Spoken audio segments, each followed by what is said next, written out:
I think capitalism is necessarily eco-destructive because it only occurs under conditions within which producers are separated from the means of production.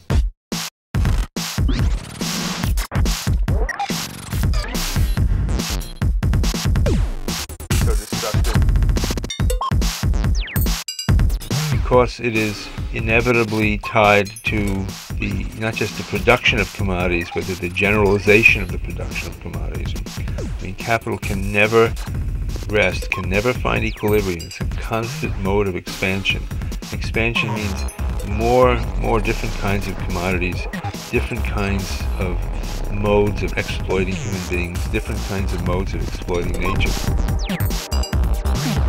In a certain way, every commodity is created at the expense of an ecosystem.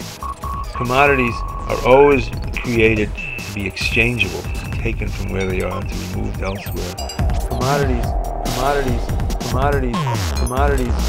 The larger tendency of the system, constantly expanding, constantly at war within itself, inevitably does what we're seeing it do now, which is bring more and more of the earth under the spell of this kind of cancerous growth. Plus, of course, capitalism is the regime of money, and eventually in a capitalist society, money comes to control the political process. Money comes to control the political. Money comes to control. Money comes to control. Money comes to control. Money comes to control. Money comes to control. Money comes to control. Money comes to control. Money comes to control. Money comes to control. No longer one person, one vote. It's not $1, one vote.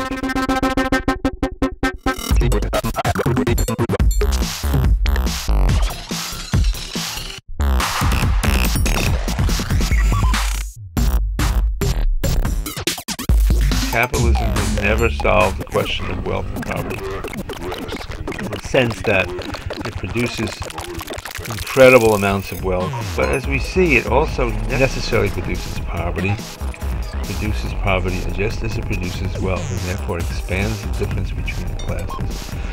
And the more it expands the difference between the classes, the less it can function as a coherent and rational society. The society as a whole is driven by these tremendous internal splits and lack of organic unity. Tremendous internal splits and lack of organic unity. And I think that unless that is overcome, there's no way of overcoming the ecological crisis. Capital will just keep expanding, tearing up more and more parts of the earth, and always overriding ecological considerations with its God, which is accumulation and profit, above all.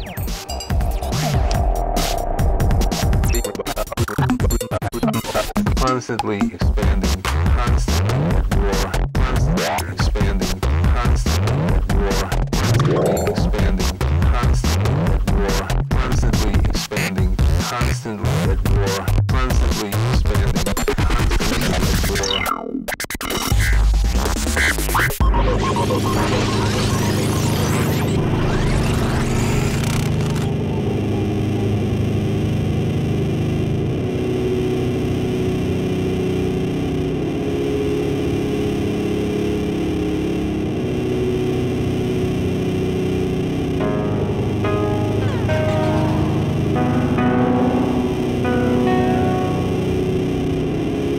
It's really a question of going beyond the inevitable tendencies of capitalism, which is to massify, which is eventually to suppress the individual voice, which is to consume human beings in this gigantic productive machine.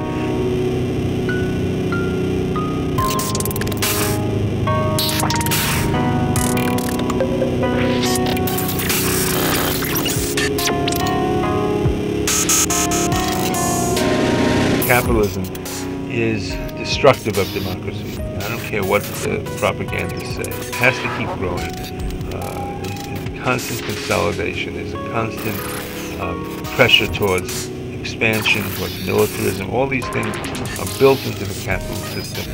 And those things which are the really powerful accompaniments of capital are the ones that bring down democracy.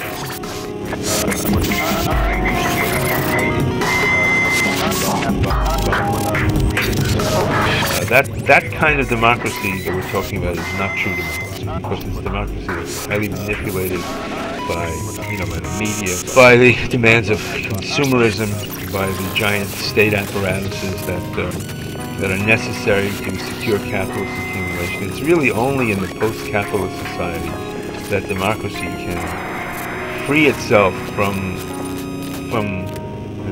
the chains that capital will place upon it.